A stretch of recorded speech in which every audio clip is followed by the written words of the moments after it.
Hello friends, welcome to Rajneet medical education. इस lecture में हम डिस्कस करेंगे sickle cell anaemia. Sickle cell anaemia का ही टाइप है, बहुत इंपॉर्टेंट टॉपिक है क्योंकि एग्जाम में कई क्वेश्चंस आते हैं सिकल सेल एनीमिया से। बहुत इंपॉर्टेंट टॉपिक है, काफ़ी लास्ट टॉपिक है, इसलिए हम इसको स्टेप बाय स्टेप सारी चीज़ें डिस्कस करेंगे एंड सारे ही पॉइंट्स बहुत इंपॉर्टेंट है इसमें। Let's start the video. Sickle cell anaemia क्या होता है? Sickle cell anaemia sickle cell disease के अंडर आता है, तो इसलिए सिकल सेल एनीमिया क्या है? सिकल सेल डिसीज ही है। बट सिकल सेल डिसीज में सिकल सेल एनीमिया के अलावा और भी डिफरेंट टाइप्स एंड फॉर्म्स आते हैं, लेकिन सिकल सेल एनीमिया सबसे कॉमन एंड सबसे सीवियर फॉर्म है सिकल सेल डिसीज की। तो इसलिए ये टॉपिक भी बहुत इंपॉर्टेंट है क्योंकि ये जो कंडीशन है ये क्या है? काफ़ी सीरियस कंडीशन है। नाउ सिकल सेल एनीमिया को पढ़ने से पहले हम देखते हैं कि ये एनीमिया क्या होता है। देखो, एनीमिया एक ऐसी कंडीशन है, हेमेटोलॉजिकल डिसऑर्डर है ये। अगर हमारे ब्लड में रेड ब्लड सेल का काउंट, या फिर आप कह सकते हैं रेड ब्लड सेल का काउंट ही नहीं, हेल्दी रेड ब्लड सेल्स क्या होंगे? जिनका स्ट्रक्चर, जिनका शेप नॉर्मल होगा। अगर हेल्दी रेड ब्लड सेल का काउंट क्या है? बॉडी में कम हो गया है, लो हो गया है, तो क्या होगा? आरबीसीज के अंदर हीमोग्लोबिन भी प्रेजेंट होता है, तो हीमोग्लोबिन का अमाउंट भी कम होना या फिर आरबीसीज का काउंट कम होना। और ये हम किससे देखते हैं? पैक्ड सेल वॉल्यूम से देखते हैं, पीसीवी, या फिर जिसको हिमेटोक्रिट भी बोलते हैं, एक ब्लड टेस्ट होता है, तो उससे हम रेड ब्लड सेल का वॉल्यूम देखते हैं। तो अगर इनका काउंट बॉडी में लो है तो एनीमिया हो जाएगा। क्यों हो जाएगा? क्योंकि आरबीसीज के अंदर जो हीमोग्लोबिन प्रेजेंट है वो क्या करता है? हीमोग्लोबिन लंग से टिश्यूज तक ऑक्सीजन को पहुंचाता है, और अगर ये हीमोग्लोबिन या फिर आरबीसीज का अमाउंट ही कम होगा बॉडी में, या फिर ये हेल्दी नहीं होंगे, तो ऑक्सीजन टिश्यूज तक नहीं पहुंचेगी एंड बॉडी में कौन सी कंडीशन हो जाएगी? एनीमिया की कंडीशन हो जाएगी। नाउ सिकल सेल एनीमिया क्या होता है? सिकल सेल एनीमिया सबसे कॉमन एंड सीवियर फॉर्म है किसकी? सिकल सेल डिसीज की। प्लस ये क्या, कौन सी कंडीशन है? ये इनहेरिटेड कंडीशन है। इनहेरिटेड का मतलब है कि ये एक फैमिली से दूसरी फैमिली में रन करती है, जनरेशन टू जनरेशन रन करती है। इट मीन्स ये बाय बर्थ ही प्रेजेंट होती है बॉडी में, तो ये जेनेटिक चेंज के कारण ये होता है। नाउ सिकल सेल एनीमिया क्या है? ये ऑटोसोमल रिसेसिव डिसऑर्डर है। ऑटोसोमल रिसेसिव डिसऑर्डर, इसका क्या मतलब है? सबसे पहले ऑटोसोमल देखते हैं क्या होता है। तो हमारी बॉडी में 23 पेयर्स ऑफ क्रोमोसोम होते हैं, टोटल 46 होते हैं, और ये 23 पेयर्स में जो 22 पेयर्स होते हैं ये कौन से होते हैं? ये ऑटोसोमल क्रोमोसोम होते हैं। और 1 पेयर किसका होता है? सेक्स क्रोमोसोम का, जो कि XY या फिर XX हो सकता है। तो ये अगर इन 22 क्रोमोसोम में कोई एबनॉर्मेलिटी है, मींस ऑटोसोमल क्रोमोसोम में अगर कोई एबनॉर्मेलिटी है, तो उसको हम क्या बोलते हैं? Autosomal disorder. नाउ रिसेसिव क्या होता है? Recessive and dominant. रिसेसिव का मतलब क्या है? ये अभी हम नेक्स्ट स्लाइड में बहुत डिटेल से समझेंगे कि इसमें ये रिसेसिव डिसऑर्डर क्यों है। नाउ इस कंडीशन में क्या होता है? The body produces abnormal haemoglobin known as haemoglobin S, HbS। अब हमारी बॉडी में जो नॉर्मल हीमोग्लोबिन होता है, हीमोग्लोबिन के कई टाइप्स होते हैं, उनमें से एक टाइप है जो कि नॉर्मल हमारी एडल्ट बॉडी में प्रेजेंट होता है, जो कि कौन सा होता है? HbA, haemoglobin A।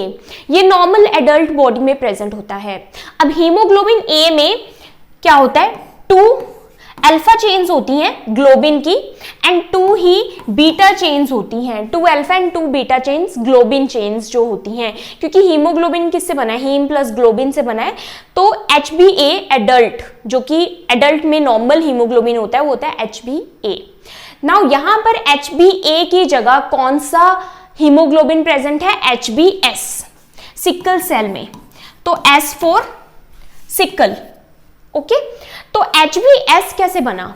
अब HbS में भी क्या है? 2 ही अल्फा चेन्स हैं एंड 2 ही बीटा चेन्स हैं। लेकिन HbS कैसे बना? ये इससे डिफरेंट कैसे है? क्योंकि यहां पर ये जो बीटा चेन है इसमें डिफेक्ट है, ये डिफेक्टिव है। कैसे डिफेक्टिव है? सपोज ये एक बीटा चेन है और ये इसमें ये अमाइनो एसिड्स हैं, तो ये एक सीक्वेंस में प्रेजेंट होते हैं अमाइनो एसिड्स। अब इस बीटा चेन में ये जो 6 पोजीशन वाला जो अमाइनो एसिड है, 6 नंबर वाला, वो कौन सा है? नॉर्मली कौन सा है? Glutamic acid. अब सिकल सेल एनीमिया में क्या होता है? ये HbS जो हीमोग्लोबिन है इसमें क्या है? ये 6 नंबर पे, वैसे नॉर्मली क्या होना चाहिए था? ग्लूटामिक एसिड, लेकिन यहां पर इसको कौन रिप्लेस कर देता है? वेलाइन। तो ग्लूटामिक एसिड की जगह क्या आ जाता है? वेलाइन आ जाता है। इसलिए HbS जो हीमोग्लोबिन है वो HbA हीमोग्लोबिन से डिफरेंट है, और वो वहां पर क्या है? बीटा चेन में क्या है? डिफेक्ट है। डिफेक्ट कहां पर है? 6 नंबर पर जो ग्लूटामिक एसिड था वो वेलाइन ने रिप्लेस कर दिया। इसलिए यहां पर क्या है? बॉडी एबनॉर्मल हीमोग्लोबिन उसमें प्रेजेंट होता है, HbS हीमोग्लोबिन प्रेजेंट होता है HbA की जगह। HbA क्या है? अगर 6 नंबर पर ग्लूटामिक एसिड ही प्रेजेंट होता, नॉर्मल चेन्स होती दोनों अल्फा एंड बीटा, तो वो HbA हीमोग्लोबिन होता, लेकिन HbS में क्या है? जो ग्लूटामिक एसिड है 6 नंबर पर बीटा चेन में, वो किससे रिप्लेस हो गया? वेलाइन से हो गया है। नाउ ये वाला जो हीमोग्लोबिन होता है HbS haemoglobin, HbS is very sensitive to low amounts of oxygen in the body. अब सिकल सेल एनीमिया कैसे बनता है? सिकल सेल शेप कैसे बनती है आरबीसीज की? तो देखो, ये जो HbS है ना, सिकल हीमोग्लोबिन, ये बहुत ज्यादा सेंसिटिव होता है ऑक्सीजन से, कि अगर कभी भी हमारी बॉडी में थोड़ी सी भी ऑक्सीजन कम हुई तो ये क्या है? सेंसिटिविटी शो करेगा। कैसे शो करेगा? देखो, हमारा जो नॉर्मल रेड ब्लड सेल होता है उसकी शेप कैसी होती है? वो बाइकनकेव शेप का होता है एंड डिस्कॉइड शेप का होता है। डिस्क शेप का। डिस्क शेप का क्या मतलब है? कि सेंटर से तो थोड़ा सा डिप्रेस होता है, और इसके जो एजेस होते हैं वो कैसे होते हैं? उभरे हुए होते हैं, तो वो थोड़े से उठे हुए होते हैं। जैसे कि आपने डिस्क देखी होगी, एक स्पोर्ट्स में हम डिस्क के साथ प्ले करते हैं, कई बार डॉग को हम वो डिस्क फेंकते हैं तो डॉग लेकर आता है, या फिर आपने जो कॉमन जो टॉफी आती है एल्पेनलिबे टॉफी, उसकी शेप भी इसी तरह से होती है। तो आरबीसीज क्या होती है? बाइकनकेव एंड डिस्कॉइड शेप की होती है। अब ये जो नॉर्मल शेप है आरबीसीज की, ये किसमें हेल्प करती है? एक तो ये वाले जो आरबीसीज हैं ब्लड वेसल्स में इजीली स्क्वीज हो जाते हैं, कहीं से भी निकल जाते हैं, कहीं भी अटकते नहीं हैं, और प्रॉपर जगह तक, टिश्यूज तक पहुंच के अपना ऑक्सीजन डिलीवर कर देते हैं। और ये जो शेप है ये क्या करती है? आरबीसीज में ज्यादा से ज्यादा ऑक्सीजन आ सके, हीमोग्लोबिन ज्यादा से ज्यादा ऑक्सीजन कैरी कर सके, तो सरफेस एरिया को इंक्रीज करने में भी हेल्प करती है। तो ये जो शेप है बहुत लाभदायक है, बेनिफिशियल है हमारे ब्लड वेसल्स के लिए भी। ब्लड वेसल में भी ये नहीं अटकती, कहीं क्लोटिंग नहीं होती, कहीं चिपकती नहीं है, आसानी से निकल जाती है। प्लस आरबीसीज, ये आरबीसीज क्या करती हैं? ज़्यादा से ज़्यादा ऑक्सीजन को भी कैरी कर सकती हैं इनमें जो हीमोग्लोबिन प्रेजेंट है। अब HbS जो सिकल हीमोग्लोबिन है, एबनॉर्मल हीमोग्लोबिन, इससे क्या डिफरेंट है? देखो ये क्या करता है, जैसे ही बॉडी में ऑक्सीजन कम हुई, अब इसके क्या होते हैं? ट्रिगर्स होते हैं सिकल सेल एनीमिया के। वो ट्रिगर क्या होते हैं? जो कि ऑक्सीजन के लेवल को कम करते हैं, बॉडी में ऑक्सीजन डिमांड को इंक्रीज करते हैं। अब वो 3 ट्रिगर क्या हैं? जैसे कि सबसे फर्स्ट, वेरी इंपॉर्टेंट, हाइपोक्सिया। जैसे ही ऑक्सीजन कम हुई, हम ऐसी कंडीशन में हैं कि हमारी बॉडी में ऑक्सीजन कम हुई, ठीक है, जैसे हम कहीं भी चले गए, ऐसी जगह पर चले गए, सपोज हाई एल्टीट्यूड पे चले गए, वहां पर ऑक्सीजन कम है, तो वो एक ट्रिगर है सिकल सेल वाले पर्सन के लिए। ऐसी कोई डिसीज कंडीशन हुई है बॉडी में कि ऑक्सीजन का लेवल कम हो गया है, तो फर्स्ट ट्रिगर क्या है? हाइपोक्सिया, लो ऑक्सीजन। सेकेंड ट्रिगर क्या है? डिहाइड्रेशन। तो डिहाइड्रेशन भी सिकल सेल डिसीज का ट्रिगर है। डिहाइड्रेशन मीन्स हमारी बॉडी में वाटर नहीं है, प्लाज्मा नहीं है, तो ये सिकल सेल, अभी इनकी जो शेप है वो अभी हम डिस्कस करते हैं, तो वो शेप इसके लिए बहुत, अगर डिहाइड्रेशन भी होती है और सिकल सेल्स जो आरबीसीज हैं वो भी प्रेजेंट है ब्लड स्ट्रीम में, तो वो भी एक ट्रिगर है। Then stress. स्ट्रेस जैसे कि फिजिकल स्ट्रेस भी हो सकता है, कि अगर ज्यादा एक्सरसाइज कर रहा है कोई पर्सन हाई इंटेंसिटी की, तो ऑक्सीजन की डिमांड बढ़ेगी, हाइपोक्सिया की कंडीशन होगी। इमोशनल स्ट्रेस भी हो सकता है, जैसे कि फियर, एंजाइटी, सैडनेस, या फिर बहुत ज़्यादा हैप्पी होना। तो अगर कोई पर्सन एक्सेसिव क्राई कर रहा है तो भी ऑक्सीजन की डिमांड बढ़ेगी, क्योंकि ऐसी कंडीशन में पर्सन क्या करता है? हाइपर वेंटिलेट करता है एंड ऑक्सीजन जो हाइपोक्सिया की कंडीशन अराइज होती है बॉडी में। तो प्राइमरी जो कोज हुआ या जो ट्रिगर है सिकल सेल एनीमिया को ट्रिगर करने का, वो क्या है? लो ऑक्सीजन, हाइपोक्सिया। तो जैसे ही लो ऑक्सीजन होती है तो हमारे आरबीसीज में क्या प्रेजेंट है? हीमोग्लोबिन प्रेजेंट है। अब ये हीमोग्लोबिन प्रेजेंट होते हैं। अगर हम इसी को हाफ कर दे तो ये किस तरह के दिखते हैं? कुछ इस तरह के दिखते हैं, डंबल शेप का आरबीसीज नॉर्मल। ठीक है, तो इसमें क्या प्रेजेंट होते हैं? बहुत सारे हीमोग्लोबिन प्रेजेंट होते हैं, राइट? तो इस पूरे में हीमोग्लोबिन प्रेजेंट है। सिकल सेल डिसीज में क्या होता है? सिकल सेल डिसीज में एबनॉर्मल हीमोग्लोबिन प्रेजेंट है, एचबीएस हीमोग्लोबिन प्रेजेंट है, जिसकी वजह से क्या होता है? जैसे ही ट्रिगर आता है, मींस लो ऑक्सीजन आती है बॉडी में, तो क्या होता है कि ये आपस में लिंक होना स्टार्ट हो जाते हैं। जो एचबी मॉलिक्यूल्स हैं हीमोग्लोबिन, ये आपस में लिंक होना स्टार्ट हो जाते हैं, मींस आपस में जुड़ने लग जाते हैं एक दूसरे के साथ। तो ये क्या बनाते हैं? इसको बोलते हैं पॉलीमराइजेशन, कि ये जो एचबी आपस में लिंक हो रहे हैं इनको बोलते हैं पॉलीमराइजेशन। और ये लिंक होते होते, पॉलीमराइज होते होते ये क्या हो रहे हैं? मतलब इकट्ठे हो रहे हैं, एग्रीगेट हो रहे हैं, जिससे क्या होता है? इनकी जो शेप है, आरबीसीज की जो नॉर्मल शेप है, बाइकनकेव डिस्कॉइड शेप, इससे ये चेंज होने लग जाते हैं। और ये धीरे धीरे धीरे धीरे क्या होता है? ये इस तरह से सिकल शेप में आ जाते हैं। इस तरह से ये जो आरबीसीज है इसकी शेप ही ये चेंज कर देते हैं, क्योंकि ये हीमोग्लोबिन क्या आपस में पॉलीमराइज होने लगे हैं, लिंक होने लगे हैं, एक दूसरे के साथ ही जुड़ने लग जाते हैं। एंड ये धीरे धीरे आरबीसीज की शेप को चेंज कर देते हैं। और कौन सी शेप हो जाती है? Sickle shape. इस शेप को क्या बोलते हैं? सिकल शेप, या फिर सी शेप भी बोलते हैं, सी शेप, या फिर क्रिसेंट मून। क्रिसेंट मून आपने देखा होगा, जो मून है जब वो सी शेप का हो जाता है तो उसको क्या बोलते हैं? क्रिसेंट मून बोलते हैं। उस तरह के ये आरबीसीज लगते हैं।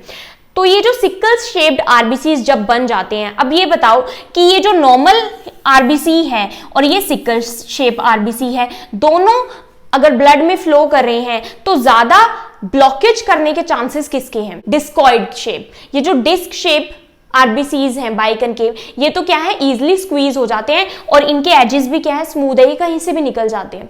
लेकिन ये सिकल शेप, अब ये क्या है? इजिली ट्रैप हो जाएंगे। जैसे ही ये ब्लड वेसल में कहीं भी जाएंगे तो ये क्या हो जाते हैं? ट्रैप हो जाते हैं, कहीं भी ऑक्लूजन क्रिएट कर देते हैं, कहीं भी अटक जाते हैं, क्योंकि इनकी शेप ही ऐसी है। तो ये वाली जो शेप है ये कहीं भी ऑक्लूजन क्रिएट कर सकती है। अब ये जो सिकल शेप सेल्स हैं इनकी क्या खासियत है? एक तो इनकी शेप ही एबनॉर्मल है, सिकल शेप है, ऐसी शेप है कि कहीं भी ब्लॉकेज क्रिएट कर देते हैं, शेप चेंज हो गई। दूसरा, ये रिजिड होते हैं। ये जो नॉर्मल हीमोग्लोबिन है हमारा, नॉर्मल जो आरबीसी की जो शेप है डिस्कॉइड एंड बाइकनकेव, ये क्या होते हैं? फ्लेक्सिबल होते हैं। लेकिन ये सिकल शेप क्या होते हैं? ज्यादा रिजिड होते हैं और ये स्टिकी भी होते हैं। ये क्या है? चिपकते हैं। ये एक दूसरे सेल्स के साथ भी चिपकते हैं, एक आरबीसी दूसरे आरबीसी के साथ भी चिपकता है।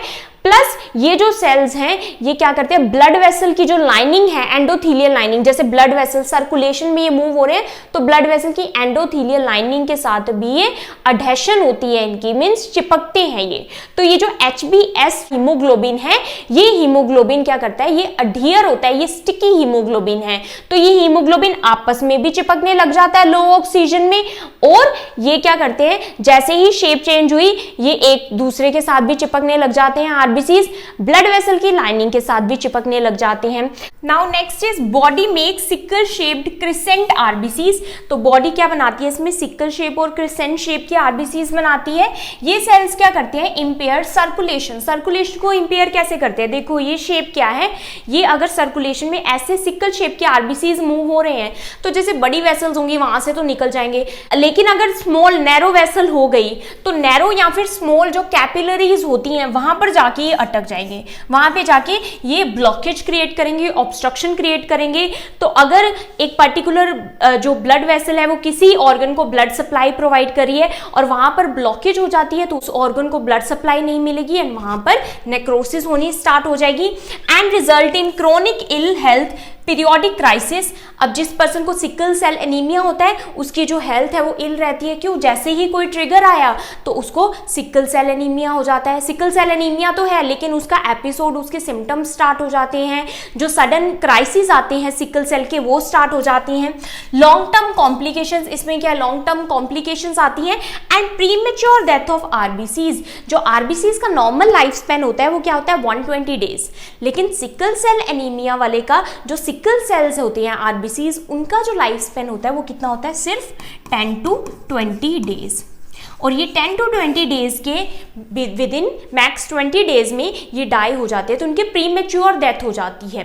अब इनकी डेथ क्यों होती है? देखो मैंने आपको क्या बताया कि जैसे ही ट्रिगर आता है, ट्रिगर मीन्स लो ऑक्सीजन, वो किसी भी रीजन से हो सकती है, हाइपोक्सिया, एक्चुअल हाइपोक्सिया हो सकता है, कोई स्ट्रेस वाली कंडीशन हो सकती है जिससे ऑक्सीजन का लेवल कम हो गया है बॉडी में, ठीक है। जैसे कि समटाइम्स अगर आप कोल्ड टेम्परेचर में ज़्यादा जाते हैं तो तब भी ऑक्सीजन का लेवल लो हो जाता है। तो ऐसी कंडीशंस क्या करती हैं, सिकल सेल एनीमिया को ट्रिगर करती हैं। ट्रिगर का मतलब है कि तब क्या होता है कि एचबी पॉलीमराइज होने लग जाता है। पॉलीमराइज होता है मतलब एक दूसरे के साथ लिंक होना स्टार्ट हो जाता है एंड इकट्ठा होता जाता है, ठीक है, एग्रीगेट होता जाता है। जब ये ऐसा होगा तो इनकी शेप चेंज हो जाएगी और सिकल सेल के शेप के हो जाएंगे आरबीसीज। एंड अगर ट्रिगर को हम रिमूव कर दें, ट्रिगर को रिमूव कर दें या फिर ट्रिगर आया ही नहीं तो पर्सन क्या है अपनी नॉर्मल लाइफ जीता रहता है, उसको देन सिकल सेल जो शेप है वो नहीं आती। क्यों? ये शेप कभी बनेगी जब हाइपोक्सिया की कंडीशन होगी, जब ट्रिगर होगी, अदरवाइज जो आरबीसीज है वो नॉर्मल शेप के ही रहते हैं। लेकिन जब ट्रिगर आया तब ऐसे हो जाता है। जैसे ही ट्रिगर गया ये सिकल सेल के जो आरबीसीज हैं ये दोबारा अपनी शेप को ठीक कर लेते हैं, दोबारा ये जो पॉलीमराइज हुआ था एचबी ये दोबारा से डिसोल्यूट होने लग जाता है, ठीक होने लग जाता है, जैसे कि नॉर्मल हीमोग्लोबिन होता है वैसा होने लग जाता है। तो बार बार ऐसे होने से क्या होता है, जब ये जो सिकल सेल्स हैं ये कभी तो नॉर्मल शेप में आ रहे हैं, हाइपोक्सिया हुआ दोबारा सिकल शेप के हो गए, दोबारा हाइपोक्सिया ठीक हो गया दोबारा नॉर्मल शेप के हो गए। तो ऐसे करने से क्या होता है, इनके जो मेम्ब्रेन है रेड ब्लड सेल्स की वो वीक हो जाती है। ये ऐसे ही है जैसे कि अगर आप बैलून में बार बार उसमें इन्फ्लेट करते हैं, डिफ्लेट करते हैं तो उसकी मेम्ब्रेन वीक हो जाती है। ऐसे ही सिकल जो सेल्स हैं इनकी मेम्ब्रेन भी विद टाइम वीक हो जाती है एंड ये जल्दी डाई हो जाते हैं। कुछ इनका स्ट्रक्चर ही ऐसा है कि ये जल्दी डाई हो जाएंगे। क्यों हो जाएंगे? क्योंकि ये जो सिकल शेप के जो आरबीसीज हैं, जो हमारा आरबीसीज का डिस्ट्रक्शन का होता है स्प्लीन में होता है, स्प्लीन ऑर्गन है जो आरबीसीज का डिस्ट्रक्शन करता है। तो जैसे ही स्प्लीन ब्लड को फिल्टर करेगा तो क्या होगा कि ये जो सिकल शेप के जो आरबीसीज हैं जब स्प्लीन से फिल्टर होंगे तो स्प्लीन क्या सोचेगा कि ये तो फॉरेन पार्टिकल है कोई, या फिर ये जो आरबीसी है ये क्या है, ये अलग शेप के हैं तो इनको डिस्ट्रॉय कर देते हैं। तो इसलिए स्प्लीन का एक बहुत इंपॉर्टेंट रोल है, वो हम आगे पढ़ेंगे कि स्प्लीन पर भी बहुत इंपॉर्टेंट या फिर बहुत ज़्यादा अफेक्ट पड़ता है सिकल सेल एनीमिया का। तो इसलिए भी सिकल सेल जो है इनके जो लाइफ स्पैन होता है वो बहुत कम होता है, 10 to 20 डेज होता है ओनली। तो इस तरह से ये क्या होते हैं, ये हमारा नॉर्मल हीमोग्लोबिन है, ठीक है, नॉर्मल आरबीसीज है। नॉर्मल आरबीसीज की शेप क्या है, बाइकनकेव एंड डिस्कॉइड शेप है, सेंटर से थोड़ा डिप्रेस है एंड एजिस से क्या है थोड़ा उभरा हुआ है एंड या फिर थिक है। नॉर्मल हीमोग्लोबिन इस टाइप का होता है। नॉर्मल हीमोग्लोबिन में जो हीमोग्लोबिन होता है वो डिसोल्यूट होता है एंड वो सेंसिटिव नहीं होता ऑक्सीजन से, जिस तरह से हमारा HbS हीमोग्लोबिन बहुत ज़्यादा सेंसिटिव है ऑक्सीजन के लिए। तो ये अगर सेंसिटिविटी आती है मीन्स ऑक्सीजन का लेवल लो होता है तो ये सेंसिटिव हो जाता है एंड ये जो हीमोग्लोबिन है ये आपस में लिंक होना स्टार्ट हो जाता है, मीन्स इकट्ठा होना स्टार्ट हो जाता है। जैसे इनकी क्लम्पिंग होती है इस हीमोग्लोबिन की, इस आरबीसीज का शेप इस तरह से हो जाता है, सिकल शेप का ये हो जाता है। अब ये देखो, ये जो नॉर्मल रेड ब्लड सेल्स हैं ये तो सर्कुलेशन में इजीली पास हो रही हैं, लेकिन ये जो सिकल सेल के जो सिकल शेप के जो सेल्स हैं ये देखो यहाँ पर क्या कर रहे हैं, ब्लॉकेज क्रिएट कर रहे हैं। तो जैसे ये बिग वेसल थी वहाँ पर तो इतना फर्क नहीं पड़ रहा, लेकिन जैसे ही नैरो वेसल्स आई वहाँ पर ये क्या आ गया, यहाँ पे ये ब्लॉकेज क्रिएट कर दिए। कुछ तो ये आपस में भी चिपकते हैं, ये सेल्स स्टिकी होते हैं, साथ में ही ये जो वेसल की जो वॉल है उसके साथ भी स्टिक करते हैं, प्लस इनकी शेप ही ऐसी है कि ये आपस में ही उलझ जाते हैं एंड ब्लॉकेज क्रिएट करते हैं। नाउ इसको पैथोफिजियोलॉजी पढ़ते हैं। थोड़ी सी बातें आपको क्लियर हो गई होंगी इसकी ऑलरेडी। सबसे पहले इसमें क्या होता है, सिकल सेल एनीमिया में पॉइंट म्यूटेशन होती है। पॉइंट म्यूटेशन का क्या मतलब है कि ये देखो, अगर ये हमारी बीटा चेन है, ठीक है, 4 चेन्स होती हैं एक हीमोग्लोबिन में, 2 अल्फा 2 बीटा। अब इसमें भी वैसे ही है, लेकिन बीटा चेन में क्या है, डिफेक्ट है। कहाँ पे है, ये जो अमाइनो एसिड की जो सीक्वेंस है 1 2 3 4 5 6 नंबर पर क्या होता है, ग्लूटामिक एसिड होता है, लेकिन इसकी जगह क्या आ गया है, वेलाइन आ गया है। रिप्लेस किसने कर दिया, वेलाइन ने, जिसकी वजह से ये क्या है, डिफेक्टिव हीमोग्लोबिन है, जिसको हम क्या बोलते हैं, HbS हीमोग्लोबिन। और ये एक पॉइंट पर हुआ है, ठीक है, एक पॉइंट पर ही म्यूटेशन हुई है, चेंज हुई है, इसलिए इसको पॉइंट म्यूटेशन बोलते हैं। That results in substitution of valine for glutamic acid. Glutamic acid की जगह सब्स्टिट्यूशन मींस रिप्लेस कौन हो जाता है, वेलाइन हो जाता है at the 6th position of beta globin chain, 6th position पर। और जो बीटा ग्लोबिन चेन है ये कहाँ पर प्रेजेंट होती है, ये 11th क्रोमोसोम पर प्रेजेंट होती है, और जो अल्फा ग्लोबिन चेन है वो 16th क्रोमोसोम पर प्रेजेंट होती है। Now in the presence of low oxygen, low oxygen hypoxia की कंडीशन आई, जैसे ही ट्रिगर आया तो क्या हुआ कि Hb molecules tend to polymerise. ये Hb के मॉलिक्यूल्स क्या होने लग जाते हैं, पॉलीमराइज होने लग जाते हैं, मीन्स एक दूसरे के साथ लिंक होने लग जाते हैं। जैसे ये लिंक होते हैं तो एक दूसरे के साथ चिपकने लग जाते हैं, ठीक है, तो उससे क्या होता है, forming long rigid rods inside RBCs। ये एक तरह से एक लॉन्ग रिजिड मतलब जो कि फ्लेक्सिबल नहीं है, ऐसी रोड बना देते हैं आरबीसी के अंदर, जिसके कारण आरबीसी का जो शेप है वो डिस्कॉइड शेप से क्या हो जाता है, सिक्कल शेप की हो जाती है आरबीसी। और आरबीसी अपनी चेंज कर लेती है शेप को नॉर्मल बाइकनकेव डिस्क शेप से सिक्कल शेप में, जिसको हम क्या बोलते हैं, सिकलिंग ऑफ आरबीसीज। क्या बोलते हैं, सिकलिंग ऑफ आरबीसीज। तो ये तभी होता है जब ट्रिगर आता है, ठीक है। दोबारा से अगर ट्रिगर को रिमूव कर दिया जाए, जैसे कि अगर लो ऑक्सीजन है, पर्सन को ऑक्सीजन दे दी जाए, तो दोबारा से जो सिकल सेल्स हैं उनकी शेप ठीक हो जाती है। Then sickle shape cells are less flexible. ये क्या है, रिजिड होते हैं, ये इतने फ्लेक्सिबल नहीं होते। More prone to getting stuck in small blood vessel causing blockage. तो ये क्या है, जब अभी मैंने जैसे दिखाया कि स्मॉल ब्लड वेसल में ये जल्दी से स्टक हो जाते हैं, मीन्स वहां पर फंस जाते हैं, ब्लॉकेज क्रिएट करते हैं। These blockages can lead to reduce blood flow. अब देखो, सपोज ये किसी ऑर्गन पे जा रही है, ये वाली ब्लड वेसल, सपोज हार्ट पे जा रही है ये वाली ब्लड वेसल, एंड अगर वहां पर ब्लॉकेज हो जाती है तो क्या होगा, हार्ट को ब्लड सप्लाई नहीं मिलेगी, इस्कीमिया हो जाएगा हार्ट में, तो क्या हो जाएगा, मायोकार्डियल इन्फार्क्शन हो जाएगा। ऐसे ही जो टिश्यूज तक ये ब्लड वेसल जा रही है और जिस भी टिश्यू में ब्लॉकेज हो गई है वहाँ पर क्या हो जाएगा, इन्फाक्शन हो जाएगा। इन्फाक्शन का मतलब कि वहाँ पर ब्लड सप्लाई नहीं पहुँचेगी, इस्कीमिया हो जाएगा। नेक्रोसिस मीन्स टिश्यू की डेथ होना स्टार्ट हो जाएगी। तो ये क्या करता है, इसमें पेन क्राइसिस होता है। देखो बहुत important point, sickle cell disease में बहुत पेन होता है, बहुत पेनफुल होती है ये डिसीज। क्यों पेनफुल होती है, इसी वजह से कि ये क्या करती है, ब्लॉकेज कोज करती है। अब आपने जो हार्ट वाले पेशेंट हैं उनको देखा होगा कि अगर उनमें कोई क्लॉट बन जाता है कॉर्नरी आर्टरीज में तो क्या होता है कि बहुत पेन होता है, चेस्ट पेन होता है सीवियर, राइट। इसी तरह से किसी भी टिश्यूज में अगर ब्लॉकेज होती है सिकल सेल्स की वजह से तो वहां पर पेन होना स्टार्ट हो जाता है, इसलिए बहुत पेनफुल होती है डिसीज कंडीशन। तो इसलिए इसको क्या बोलते हैं, pain crisis. And damage to tissues and organs, और टिश्यूज एंड ऑर्गन्स में डैमेज हो जाता है। तो अब ये क्या है, वेसल है, तो ब्लड वेसल है, तो ब्लड वेसल में ऑक्लूजन है, इसलिए इसको क्या बोलते हैं, वेजो ऑक्लूसिव क्राइसिस। क्या बोलते हैं, वेजो ऑक्लूसिव क्राइसिस। तो वेजो ऑक्लूसिव क्राइसिस से क्या होता है कि एक तो पेन होती है, प्लस जिस टिश्यूज तक ब्लड सप्लाई जा रही है वो नहीं जाती, एंड उस पर्टिकुलर टिश्यू या फिर ऑर्गन में क्या हो जाता है, infection, ischaemia, necrosis means tissue की डेथ होनी स्टार्ट हो जाती है। Sickle cells are prone to rupture and die in about 10 to 20 days. ये क्या है, जल्दी रप्चर हो जाते हैं। एक तो मैंने रीजन बताया था कि इनकी जो शेप है वो चेंज होती रहेगी ट्रिगर आने से, तो एक इनकी मेम्ब्रेन भी वीक हो जाएगी, जल्दी वीक हो जाएंगे, जल्दी डाई हो जाएंगे। दूसरा ये क्या है, ये एबनॉर्मल शेप के हैं, इनकी शेप नॉर्मल नहीं है, तो स्प्लीन से होकर गुजरेंगे तो स्प्लीन इसको क्या समझेगी कि ये इनको हमने डाई करवाना है, किल करना है। क्यों करना है, क्योंकि ये एबनॉर्मल शेप के आरबीसीज हैं, तो इसलिए भी ये जल्दी भी मर जाते हैं। Now repeated sickling and destruction of RBCs. अब स्प्लीन का रोल देखो बहुत इंपॉर्टेंट है। स्प्लीन का काम क्या है, ये है graveyard of RBCs, red blood cell की डिस्ट्रक्शन करती है। अब जब आरबीसीज जो हैं वो एबनॉर्मल शेप के हैं, इनकी जो लाइफ है वो 10 to 20 डेज ही है, तो स्प्लीन का काम क्या बढ़ गया, क्योंकि ये क्या हो रहे हैं, डिस्ट्रॉय ज़्यादा हो रहे हैं, प्रोड्यूस इतने नहीं हो रहे जितने ज़्यादा ये जल्दी डिस्ट्रॉय हो रहे हैं। तो स्प्लीन का काम क्या हो जाता है, बढ़ जाता है। तो स्प्लीन में बहुत ज़्यादा सिकल सेल जो है, बहुत ज़्यादा आरबीसीज वहाँ पर आ जाते हैं स्प्लीन में। तो ये वहाँ पर क्या हो जाते हैं, ट्रैप्ड हो जाते हैं, they get trapped in the spleen. जब ये वहाँ पर ट्रैप हो जाएंगे इतने सारे आरबीसीज, ये सिकल सेल, क्योंकि स्प्लीन ने क्या करना है, ढूंढ, जैसे ही ब्लड फिल्टर होना है ये सबको पकड़ लेना है कि ये तो अलग शेप के हैं। तो स्प्लीन का काम भी ज़्यादा हो गया और स्प्लीन में बहुत सारे आरबीसीज भी आ गए। तो स्प्लीन का क्या हो जाएगा, साइज बड़ा हो जाएगा, जिसको क्या बोलते हैं, स्प्लेनोमेगैली बोलते हैं, जब उसका साइज बड़ा हो जाता है।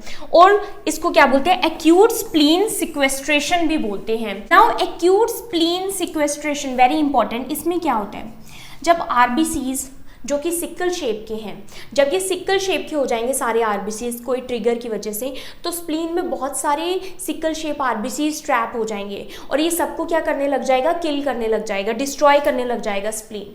उस टाइम पर हमारी बॉडी मीन्स जो पेशेंट है जिसको सिकल सेल एनीमिया है, उसकी बॉडी में, पूरे बॉडी में क्या होगा कि जो आरबीसीज है उसका अमाउंट एकदम से लो हो जाएगा, सडनली ड्रॉप हो जाएगा हीमोग्लोबिन का लेवल। क्यों हो जाएगा, क्योंकि जो सारे जो आरबीसीज है उनको पकड़ पकड़ के कौन मार रहा है, स्प्लीन मार रहा है। क्योंकि स्प्लीन को क्या लग रहा है कि ये तो अलग शेप के हैं, तो ये नॉर्मल हेल्दी आरबीसीज नहीं है। तो सारे के सारे आरबीसीज कहाँ ट्रैप हो गए हैं, मोस्टली आरबीसीज स्प्लीन में ही ट्रैप हो गए हैं। लेकिन जो पर्सन की जो बॉडी है, सर्कुलेशन है, उसमें इनफ हीमोग्लोबिन नहीं है, तो सडनली हीमोग्लोबिन का लेवल या फिर आरबीसीज का जो लेवल है वो क्या हो जाएगा, ड्रॉप हो जाएगा एंड एक्यूट एनीमिया की कंडीशन हो जाएगी, जिसके जो सिम्टम्स होते हैं वो सीवियर होते हैं। एंड इमीडिएटली पर्सन को क्या देना पड़ेगा, ट्रीटमेंट देना पड़ेगा, ब्लड ट्रांसफ्यूजन देना पड़ेगा, उसको ऑक्सीजन देनी पड़ेगी, ताकि ये जो इफेक्ट आया है वो रिवर्स हो सके।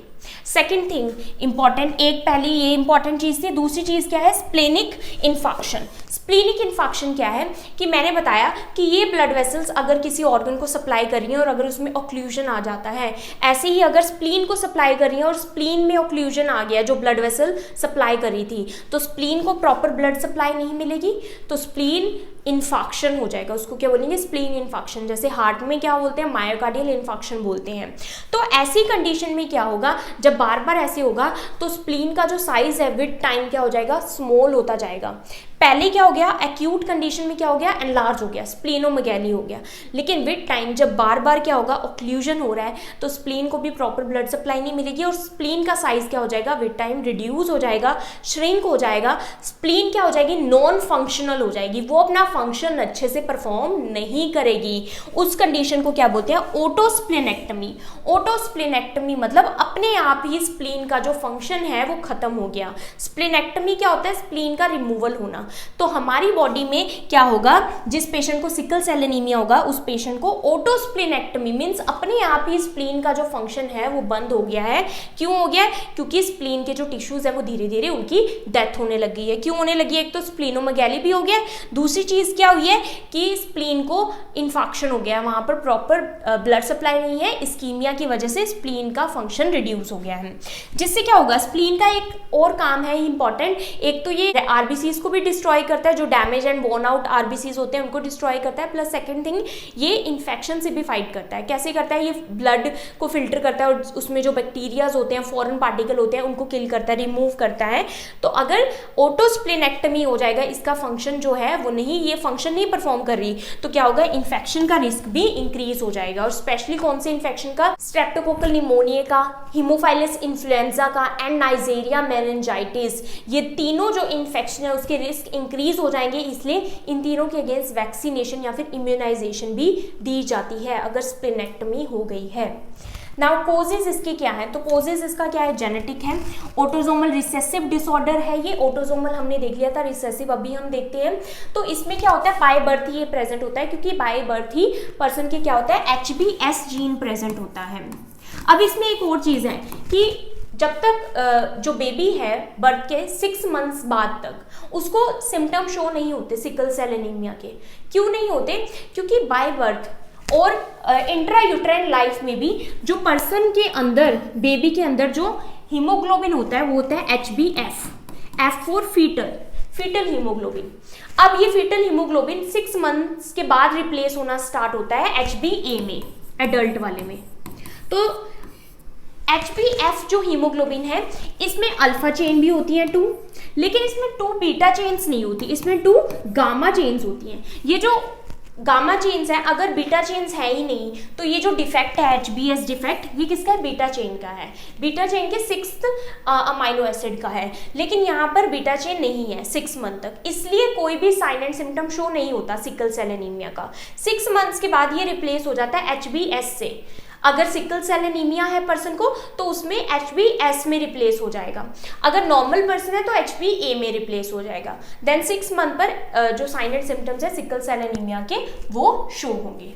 अब इसमें क्या होता है? Person must inherit 2 copies of the sickle cell gene, 1 from each parent. तो इस कंडीशन में क्या होगा? 2 कॉपीज प्रेजेंट होनी चाहिए सिकल सेल जीन की, 1 from each parent. 2 copies present होंगी तभी पर्सन क्या शो करेगा? सिकल सेल एनीमिया शो करेगा, अदरवाइज वो क्या होगा? सिकल सेल ट्रेट होगा। तो अगर एक जीन की कॉपी होगी तो सिकल सेल ट्रेट होगा।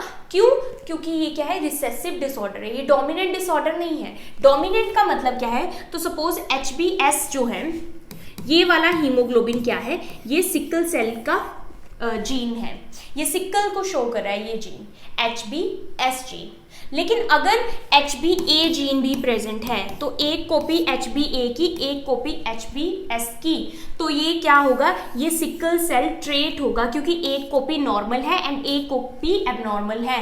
एंड क्योंकि ये क्या है? रिसेसिव है, तो ये दूसरे की प्रेजेंस में नहीं शो करेगा अपने साइन एंड सिम्टम। ये तभी शो करेगा अगर ये अकेला प्रेजेंट होगा। अकेला मतलब ये अगर दोनों HbS प्रेजेंट होते, दोनों कॉपीज HbS की होंगी, अब यहाँ पर और कोई नहीं है, तो ये अब अपने आप को शो कर सकते हैं। तो ऐसी कंडीशन को क्या बोलते हैं? रिसेसिव।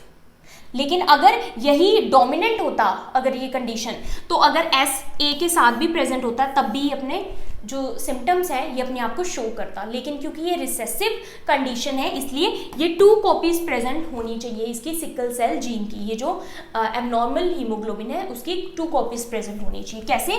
अब अगर सपोज पेरेंट के पास क्या है? HbA भी है एंड HbS भी है, दोनों पेरेंट सपोज उनके पास एक नॉर्मल है एंड एक एबनॉर्मल है, तो इसमें क्या है कि ये कंडीशन क्या शो करी है? Sickle cell trait. ट्रेट मतलब ये क्या है? कैरियर है, कैरी कर रहे हैं जस्ट इस जीन्स को। ये अपने आप से इनमें सिकल सेल एनीमिया नहीं है, लेकिन इनमें ऐसे जीन्स हैं जो कि ये आगे कैरी कर रहे हैं क्योंकि इनके पास एक कॉपी है। अब ये अगर दोनों ऐसे केसेस है, मदर एंड फादर दोनों, तो 25% चांस है कि बेबी में सिकल सेल एनीमिया होगा। अब कैसे? देखो, हम क्रॉस करवाते हैं, तो A का इस A के साथ करवाया तो ये नॉर्मल है, ठीक है। A का S के साथ करवाया तो इसमें एक नॉर्मल एंड एक एबनॉर्मल है, तो एक नॉर्मल और एक एबनॉर्मल होगा तो वो सिकल सेल ट्रेट होगा, मीन्स वो कैरी कर रहा है एस जीन को, लेकिन वो खुद से सिम्टम शो नहीं करेगा। क्यों? क्योंकि वो क्या है? रिसेसिव डिसऑर्डर है ये।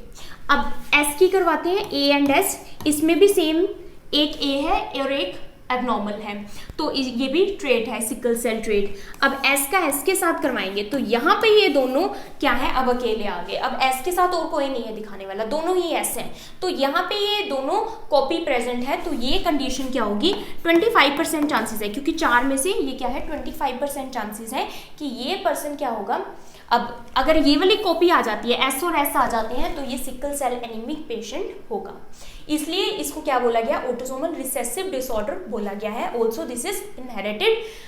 पेरेंट्स को हो सकता है कि साइन एंड सिम्टम्स इसके ना आए, लेकिन वो क्या कैरी कर रहे हैं? वो एक जीन कैरी कर रहे हैं, और अगर ये दोनों कॉपी की जीन उस बच्चे में आ जाती है जो नेक्स्ट जनरेशन में आएगा, तो उसको एनीमिया, सिकल सेल एनीमिया होगा। नाउ सिकल सेल क्राइसिस क्या होता है? Sickle cell crisis means severe जो सिम्टम्स इसके होते हैं। तो सिकल सेल एनीमिया में मैंने क्या बताया कि पेनफुल ये कंडीशन है, तो इसको पेन क्राइसिस फर्स्ट इसमें आता है, तो पेन इसमें होगा कंडीशन में। अब ये आपको जो सिकल सेल क्राइसिस है ये 4 तरह की है मेनली, तो इसमें आपको कैसे याद रखना है? वॉश से, VASH, वॉश। तो वॉश आपको याद रखना है।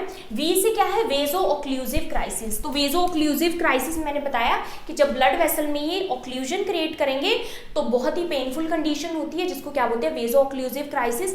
अब इसमें क्या होगा? सीवियर पेन होगा in various parts of the body, जैसे कि जहाँ भी पार्ट, किसी भी पार्ट को जो सप्लाई कर रही है ब्लड वेसल, अगर उसमें ऑक्लूजन है तो वहाँ पेन स्टार्ट हो जाएगा। जैसे कि अगर एब्डोमेन में है, एब्डोमेन में वैसे हो सकता है क्योंकि अगर स्प्लीन में इन्फेक्शन हो गया तो वो भी पेनफुल होता है। चेस्ट में हो सकता है अगर लंग टिश्यूज को ब्लड सप्लाई नहीं जा रही प्रॉपर्ली। बोन्स एंड जॉइंट्स में अगर बोन्स एंड जॉइंट्स को ब्लड सप्लाई नहीं जा रही तो पेन होना स्टार्ट हो जाएगा। तो जो भी ब्लॉक्ड वेसल है वो क्या करेंगी, इस्कीमिया उस पर्टिकुलर पार्ट पर कोज करेगी, वहाँ ऑक्सीजन नहीं जाएगी एंड पेन स्टार्ट हो जाएगा। तो इसमें एक सिंड्रोम आता है जिसको क्या बोलते हैं, हैंड एंड फुट सिंड्रोम। तो इसको क्या बोलते हैं, डैक्टिलाइटिस बोलते हैं। इसमें क्या होता है, स्वेलिंग के साथ साथ पेन होती है हैंड्स एंड फीट में, और ये इसीलिए ही होती है क्योंकि जो हैंड्स और फीट हैं वहाँ के जो स्मॉल बोन्स हैं वहाँ पर जो ब्लड सप्लाई प्रोवाइड कर रही हैं ब्लड वेसल्स, वहाँ पर ऑक्लूजन हो जाएगी क्योंकि जो स्मॉल ब्लड वेसल्स है उसमें जल्दी और इजीली ऑक्लूजन होएगी। अगर लेग्स को ब्लड सप्लाई नहीं पहुंचेगी प्रॉपर तो वहाँ पर क्या होंगे, अल्सर्स बनने स्टार्ट हो जाएंगे, और वो अल्सर्स क्या होते हैं, बहुत पेनफुल होते हैं प्लस स्लो हीलिंग होते हैं क्योंकि प्रॉपर ब्लड सप्लाई नहीं जा रही। अब ए से क्या होता है, एप्लास्टिक क्राइसिस। एप्लास्टिक क्राइसिस को पढ़ने से पहले हम पढ़ते हैं हीमोलिटिक क्राइसिस। हीमोलिटिक क्राइसिस मैंने आपको बताया कि सिकल सेल्स जो हैं इनका लाइफ स्पैन बहुत कम होता है, 10 to 20 डेज होता है, इसलिए ये क्या हो जाएंगे, जल्दी ब्रेक डाउन हो जाएंगे। तो ब्रेक डाउन को क्या बोलते हैं, हीमोलाइसिस, ब्लड सेल का ब्रेक डाउन होना, हीमोलाइसिस। और जिससे क्या होता है, जॉन्डिस, क्योंकि जब आरबीसीज का ब्रेकडाउन होता है तो क्या रिलीज होता है, बिलीरुबिन रिलीज होता है, और बिलीरुबिन पिगमेंट का अगर अमाउंट ज्यादा हो जाता है बॉडी में, क्योंकि डिस्ट्रक्शन ज्यादा हो रही है आरबीसीज की, तो बिलीरुबिन का लेवल ज्यादा है तो क्या होगा, जॉन्डिस होगा। अब नेक्स्ट सिक्वेस्ट्रेशन क्राइसिस, वॉश में ही एस से क्या है, सिक्वेस्ट्रेशन क्राइसिस। सिक्वेस्ट्रेशन हमने पढ़ लिया क्या है, स्प्लीन का सिक्वेस्ट्रेशन होना। तो जब स्प्लीन में बहुत ज़्यादा आरबीसीज ट्रैप हो जाएंगे क्योंकि ब्लड को फिल्टर कर रही है, तो देख रही है सारे आरबीसीज क्या है, सिकल शेप के अलग से दिख रहे हैं, इनको किल कर देती हूँ, तो स्प्लीन क्या हो जाएगी, साइज में बड़ी हो जाएगी, स्प्लीनोमेगैली हो जाएगा क्योंकि इसमें तो बहुत सारे आरबीसीज आ गए हैं, साइज बड़ा हो गया है स्प्लीन का, प्लस काम भी उसका बढ़ गया है। अब फ्रीक्वेंट इन्फेक्शन इससे हो सकता है क्योंकि स्प्लीनोमेगैली हो रही है, साथ में क्या हो रहा है, ऑटोस्प्लेनेक्टमी भी हो रही है क्योंकि स्प्लीन को ब्लड सप्लाई नहीं मिल रही। तो ऑटोस्प्लेनेक्टमी से क्या होगा, क्योंकि स्प्लीन का काम इन्फेक्शन के साथ फाइट भी करना है, तो फ्रीक्वेंट इन्फेक्शन होगा, plus pain in abdomen, abdomen में पेन होगी बहुत ज़्यादा, एक्यूट इन्फेक्शन हो सकता है इससे। Next aplastic crisis. Aplastic crisis क्या होता है, टेम्पररी हॉल्ट या फिर stop in RBCs production. Temporary थोड़े टाइम के लिए जो बोन मैरो है वो क्या करेगी, नए आरबीसीज का प्रोडक्शन को स्टॉप कर देगी।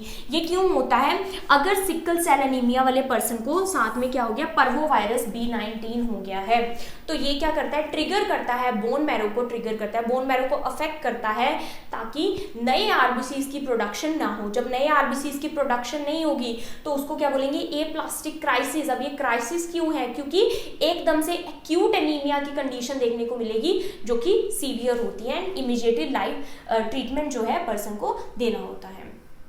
Next is sine and symptoms. अब एनीमिया के जो कॉमन साइन एंड सिम्टम्स है वो क्या है, फटीग, थकावट होगी।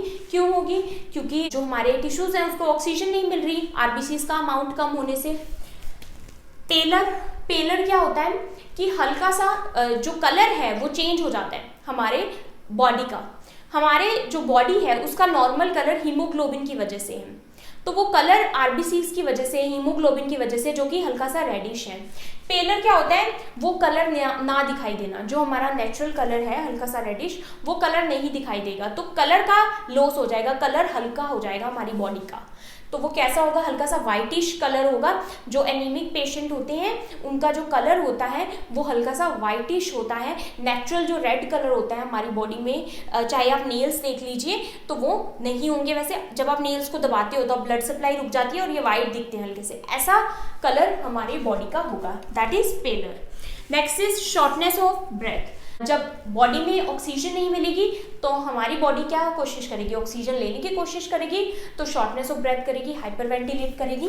Then rapid heart rate. Heart का क्या काम है, हार्ट का काम है ब्लड सप्लाई प्रोवाइड करना हमारे टिश्यूज तक। तो जब ऑक्सीजन नहीं है बॉडी में तो अब हार्ट क्या कोशिश करेगा कि ब्लड तो पहुंचे, जिस मर्जी तरह से पहुंचे हमारे टिश्यूज तक, तो हार्ट अपना वर्क को बढ़ा देगा।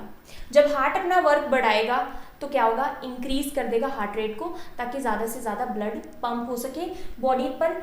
एंड इससे और क्या होता है, एरिथमियाज भी हो जाते हैं, हार्ट का साइज भी एनलार्ज हो जाता है, एंड सीवियर केसेस में हार्ट फेलियर भी हो जाता है। चेस्ट पेन तब होगी जब लंग टिश्यूज को ऑक्सीजन प्रॉपर नहीं मिलेगी।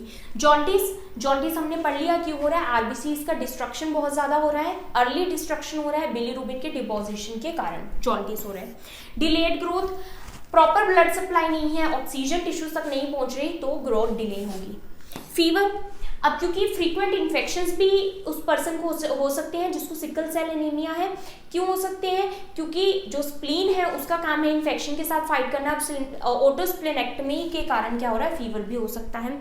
गॉल ब्लैडर में स्टोन्स भी बन सकते हैं अगर बिलीरुबिन का लेवल ज़्यादा हाई हो रहा है। फ्रीक्वेंट इन्फेक्शन हो सकते हैं। कॉम्प्लिकेशंस इसके क्या होंगे, स्ट्रोक, अगर जो ब्रेन को जो ब्लड वेसल सप्लाई कर रही है ब्लड, अगर उसमें ऑब्स्ट्रक्शन हो जाता है, सिकल सेल वहां जाके ट्रैप हो जाते हैं, ऑक्लूजन हो जाती है, तो स्ट्रोक होगा। ऑर्गन डैमेज, किसी भी ऑर्गन जिसको ब्लड सप्लाई प्रोवाइड करें वहां जाके ऑक्लूजन हो गई तो वहां का ऑर्गन डैमेज हो गया। जैसे कि अगर हार्ट को जा रही है तो हार्ट में ब्लड वेसल्स में ऑक्लूजन होगी तो मायोकार्डियल इन्फेक्शन हो गया, ठीक है। स्प्लीन में हो गई तो ऑटोस्प्लेनेक्टमी होगी, स्प्लीन इन्फेक्शन हो गया। किडनीज को अगर ब्लड सप्लाई प्रॉपर नहीं जा रही, ऐसे ही आईज में अगर ब्लड सप्लाई प्रॉपर नहीं जा रही तो विजन्स में चेंजेस देखने को मिलेंगे। ब्रेन में प्रॉपर ब्लड सप्लाई नहीं जाएगी तो क्या होगा, ब्रेन में चेंजेस देखने को मिलेंगे, मेमोरी चेंजेस देखने को मिलेंगे, स्ट्रोक भी हो सकता है। डायग्नोस्टिक टेस्ट, इसका फर्स्ट क्या है, फैमिली हिस्ट्री। अगर फैमिली हिस्ट्री क्या है, पॉजिटिव है तो आगे रिस्क है नेक्स्ट जनरेशन में सिकल सेल एनीमिया होने का, तो ये हमको देखना है कि फैमिली हिस्ट्री पॉजिटिव है या नहीं। क्लिनिकल फीचर्स क्या आ रहे हैं, क्या साइन एंड सिम्टम्स आ रहे हैं, उसके बेसिस पर हम डायग्नोज कर सकते हैं, देन फर्दर कंफर्म करने के लिए टेस्ट कर सकते हैं। सबसे पहले न्यूबॉर्न स्क्रीनिंग, अगर फैमिली हिस्ट्री क्या है, पॉजिटिव है तो बच्चा रिस्क पर है, साथ ही न्यूबॉर्न स्क्रीनिंग करते हैं। जैसे ही न्यूबॉर्न का बर्थ होता है तो जो उसके पैर है, हील है, वहां से प्रिक करके ब्लड ले लेते हैं एंड देन ब्लड को फर्दर टेस्टिंग लिए भेजते हैं। जैसे कि उसमें से एक आता है हीमोग्लोबिन इलेक्ट्रोफोरेसिस या फिर डीएनए एनालिसिस भी करते हैं। हीमोग्लोबिन इलेक्ट्रोफोरेसिस में क्या करते हैं कि जो हीमोग्लोबिन, यहाँ पर कौन सा हीमोग्लोबिन प्रेजेंट है, हीमोग्लोबिन एस, तो उसको आइडेंटिफाई करते हैं कितना अमाउंट प्रेजेंट है। अगर ज़्यादा अमाउंट प्रेजेंट होगा तो वो कंफर्मेटरी टेस्ट होगा कि उस पर्सन को सिकल सेल एनीमिया है। साथ में सीबीसी कर सकते हैं, सीबीसी में आरबीसीज का अमाउंट देखेंगे, लो होगा, एचबी का लो होगा, हिमेटोक्रिट का लेवल लो होगा, डब्ल्यूबीसीज का अमाउंट हाई हो सकता है। पेरिफेरल ब्लड स्मीयर करेंगे, उसको अंडर माइक्रोस्कोप देखेंगे तो स्प्लीन शेप के आरबीसीज नजर आएंगे। देन स्क्रीनिंग टेस्ट या फिर इसको सॉल्युबिलिटी या फिर सिकल डेक्स टेस्ट भी बोलते हैं, यहाँ पर डेक्सट्रेन को इंडिकेट कर रहा है। स्क्रीनिंग टेस्ट इसमें क्या करते हैं कि कोई भी रिड्यूसिंग एजेंट डाल देते हैं ब्लड सैंपल में जो कि ऑक्सीजन के अमाउंट को कम करे, तो उससे क्या होगा कि जो हीमोग्लोबिन है वो पॉलीमराइज होना स्टार्ट हो जाएंगे, जिससे हमें पता लग जाता है कि सिकल सेल या फिर HbS प्रेजेंट है। लेकिन HbS जो है वो सिकल सेल ट्रेट में भी प्रेजेंट होता है जो कि कैरी करता है HbS को, लेकिन उसको सिकल सेल एनीमिया नहीं है, वो सिर्फ कैरियर है। तो ये वाला जो टेस्ट है स्क्रीनिंग टेस्ट, ये नहीं बताता कि वो पर्सन क्या है, कैरियर है या फिर उसको सिकल सेल एनीमिया है। तो कंफर्मेटरी टेस्ट कौन सी है, haemoglobin electrophoresis and DNA analysis, ये कंफर्मेटरी टेस्ट है। मैनेजमेंट कैसे करेंगे, सबसे पहले जो हमने ट्रिगर पढ़े थे, जो फर्स्ट इसकी प्रायोरिटी होती है सिकल सेल एनीमिया के मैनेजमेंट की, वो होती है फ्लूइड थेरेपी। क्योंकि हमने ट्रिगर क्या पढ़े थे, स्ट्रेस, डिहाइड्रेशन एंड हाइपोक्सिया। तो हाइपोक्सिया तो है ही, स्ट्रेस है एंड साथ में डिहाइड्रेशन भी। तो डिहाइड्रेशन से क्या होता है, जैसे ही बॉडी में डिहाइड्रेशन होगी तो प्लाज्मा का लेवल कम होगा, ठीक है, फ्लूइड का लेवल कम होगा, तो जो ब्लड वेसल है उसमें जो सिकल शेप्ड आरबीसीज फ्लो कर रहे हैं, अगर यहाँ पर प्लाज्मा कम है, देखो अगर प्लाज्मा होगा तो ये क्या फ्लो करते रहेंगे, लेकिन अगर प्लाज्मा नहीं होगा तो ये वहाँ पर ऑब्स्ट्रक्शन क्रिएट कर देंगे, विस्कस हो जाएगा, ब्लड गाढ़ा हो जाएगा, ठीक है, कॉन्सेंट्रेटेड हो जाएगा एंड ये जो सिकल शेप सेल्स हैं ये वहाँ पर क्लम्पिंग इनकी स्टार्ट हो जाएगी, वहाँ इकट्ठे हो जाएंगे। तो अगर फ्लूइड थेरेपी देंगे, हाइड्रेशन देंगे, ओरल फ्लूइड भी दे सकते हैं, आईवी फ्लूइड भी दे सकते हैं, तो क्या होगा कि फ्लूइड से ये क्या होंगे कि ये आगे की तरफ फ्लो करते रहेंगे। ये ऐसे ही है कि अगर पाइप में अगर आप वाटर का प्रेशर डालोगे तो जितने भी वहाँ पर जो भी डेब्रिस होते हैं वो आगे फ्लो होने स्टार्ट हो जाते हैं, लेकिन अगर पाइप में कम वाटर होगा तो वो डेब्रिस वहीं पर ही रहेंगे। तो इसलिए फ्लूइड थेरेपी इसमें बहुत इंपॉर्टेंट है। तो फ्लूइड थेरेपी का क्या बेनिफिट है कि ये ऑक्लूजन को कम करेगा, विस्कोसिटी को कम करेगा और सिकल सेल्स जो है वो आगे फ्लो होते रहेंगे एक जगह पर, जो ऑक्लूजन है वो क्रिएट नहीं करेंगे। दूसरा क्या है, ऑक्सीजन। ऑक्सीजन देना बहुत जरूरी है क्योंकि ट्रिगर क्या है इसका, अगर ऑक्सीजन नहीं है, हाइपोक्सिया इसका ट्रिगर है, तो ऑक्सीजन देंगे तो मैंने बताया था ये क्या है, रिवर्सिबल है कि सिकल शेप सेल्स तभी होते हैं जब ऑक्सीजन की कमी हो। जब ऑक्सीजन की कमी हो तो इसमें हीमोग्लोबिन पॉलीमराइज होना स्टार्ट हो जाता है, जो नॉर्मल शेप के आरबीसीज हैं उससे वो सिकल शेप के होने लग जाते हैं। तो अगर ऑक्सीजन वापस से देंगे तो ये दोबारा से रिवर्स हो जाएंगे एंड डिस शेप के हो जाएंगे। देन पेन कंट्रोल, बहुत पेनफुल ये कंडीशन होती है सिकल सेल एनीमिया, तो इसमें हमें पेन को कंट्रोल करना है, जिसमें हम क्या देते हैं, एनाल्जेसिक देते हैं, ओपियोइड्स देते हैं, प्लस बहुत इंपॉर्टेंट इसमें हम हॉट एप्लीकेशन देते हैं पेन को कंट्रोल करने के लिए। सपोज लेग्स में पेन है, हैंड्स में पेन है, तो हॉट एप्लीकेशन देना है, इसमें कोल्ड एप्लीकेशन नहीं देना। कोल्ड क्या करेगा, अगर हम कोल्ड पैक्स देंगे तो वो और ज़्यादा नैरोइंग करेगा ब्लड वेसल की। जब और ज़्यादा नैरोइंग होगी तो सिकल सेल से पहले ही सेल की शेप ऐसी है और हम ब्लड वेसल को नैरो कर देंगे तो क्या होगा, ऑक्लूजन बढ़ जाएगी। तो इसमें कोल्ड एप्लीकेशन अवॉइड करनी है एंड हमने पेशेंट को भी बताना है कि कौन कौन से ट्रिगर उसको अवॉइड करने हैं। देन ब्लड ट्रांसफ्यूजन, अगर एक्यूट एनीमिया की कंडीशन हो रही है, जैसे कि हमने किसमें देखा था, स्प्लीनिक सिक्वेस्ट्रेशन में देखा था हमने कि क्या हो रहा था, एकदम से बहुत ज्यादा आरबीसी ट्रैप होने स्टार्ट हो गए थे स्प्लीन में, तो उस कंडीशन में भी क्या हो जाता है, एक्यूट एनीमिया की कंडीशन हो जाती है जिसके साइन एंड सिम्टम सीवियर होते हैं। प्लस हमने एप्लास्टिक क्राइसिस में भी देखा था, तो ब्लड ट्रांसफ्यूजन भी समटाइम्स नेसेसरी होता है। देन इम्यूनाइजेशन देंगे, immunisation against meningitis, streptococcal pneumonia के अगेंस्ट देंगे, हीमोफाइलस इन्फ्लुएंजा के अगेंस्ट, क्योंकि स्प्लीन डैमेज हो रही है यहाँ पर। नेक्स्ट इज अवॉइडिंग ट्रिगर, तो इसमें ट्रिगर्स क्या है, 3 ट्रिगर है। सबसे पहले हाइपोक्सिया, ऐसी जगह पर नहीं जाना जहाँ पर लो ऑक्सीजन हो, जैसे कि ट्रैकिंग नहीं करनी, हाई एल्टीट्यूड पर नहीं जाना, कोल्ड टेम्परेचर्स में नहीं जाना। दूसरी चीज़ क्या थी, स्ट्रेस, ऐसा कोई भी फिजिकल स्ट्रेस है, जैसे कि कोई इंटेंसिव फिजिकल एक्सरसाइज नहीं करनी जिसमें ऑक्सीजन डिमांड इंक्रीज हो, हाइपोक्सिया की कंडीशन हो। इमोशनल स्ट्रेस है उसको अवॉइड करना है, मेडिटेशन करना है, तो ऐसी कंडीशन अवॉइड करनी है। प्लस इसमें क्या हो रहा है कि डिहाइड्रेशन के कारण भी हो सकता है, तो डिहाइड्रेशन के लिए क्या करना है कि ओरल फ्लूइड ज़्यादा लेने हैं, हाइड्रेशन मेंटेन करनी है हमेशा, ताकि जो ब्लॉकेज है वो ना हो पाए। उसके बाद हाइड्रोक्सी यूरिया, हाइड्रोक्सी यूरिया क्या है, इसकी मेडिकेशन है, इसका मेडिकल मैनेजमेंट है। तो ये ड्रग क्या करती है, ये HbF फीटल हीमोग्लोबिन, जो HbF टाइप है उसकी प्रोडक्शन करती है। HbF हीमोग्लोबिन फीटल टाइप, ये कब बनता था, इंट्रायूट्राइन लाइफ में और 6 मंथ्स आफ्टर बर्थ तक ये बनता है। तो HbF क्या करता है, ये जो आरबीसीज हैं उसकी सिकल शेप नहीं होने देता, जो सिकल शेप की आरबीसीज बन जाती हैं इसमें ट्रिगर पर, वो नहीं बनने देता, ये राउंड शेप को ही मेंटेन करता है आरबीसीज की। Next is bone marrow transplant, तो इसका कंफर्मेटरी मैनेजमेंट क्या है, बोन मैरो ट्रांसप्लांट। लेकिन इसमें क्या है कि पर्सन को अगर डोनर मिलेगा, मैच होगी, bone marrow stem cell match होंगे, तभी सक्सेसफुल ट्रांसप्लांट होगा एंड तभी पर्सन का क्या है, क्योर हो सकता है सिकल सेल एनीमिया से। तो उसको डोनर के लिए वेट करना पड़ेगा, परफेक्ट मैच जो है वो जरूरी है इसके लिए। सो आई होप आपको सिकल सेल एनीमिया क्लियर हुआ हो, and if you understood this video then please like, subscribe and share to my channel. Thank you for watching.